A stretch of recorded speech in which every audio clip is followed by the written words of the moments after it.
Токтогул шаардык кеңешинде мен үгүт иштерин жүргүзүп жаткан учурда мени 278-берененин негизинде массалык башаламандыкты уюштурдуң деп камаган.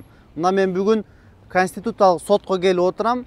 Анткени дал ошол жерде жергиликтүү кеңештин депутаттарын шайлоо жөнүндө мыйзамдын 17-беренесинин 10-бөлүгүнө туура келбейт. Тагыраак айтканда, шайлоо үгүт иштерин жүргүзүп жаткан учурда 278-берене кылмыш жаза кодексиндеги берене иштебейт. Ошол кезде кылмыш иш козгош керек эле, менин айыбымды угузбаш керек эле, камакка албаш керек эле. Бирок антсе дагы бул мыйзамды тоготпой камакка алышты. Бүгүнкү күндө эч ким жазага тартылган жок, жоопко тартылган жок. Эми мен өзүмдүн укугумду коргош үчүн мына бүгүн Конституциялык сотко кайрылып турам. Дал ошол кезде мыйзам бузулган үчүн мени кайра башынан чыгарып, мына бүгүн сиздердин астыңыздарда сүйлөп турам, депутаттык өзүм ишмердүүлүгүн жүргүзүп турам. Бирок ошончо дагы мыйзамдын аягына чыгышыбыз керек. Мени мыйзамсыз камаган, мыйзамсыз камагандар жоопко тартылыш керек.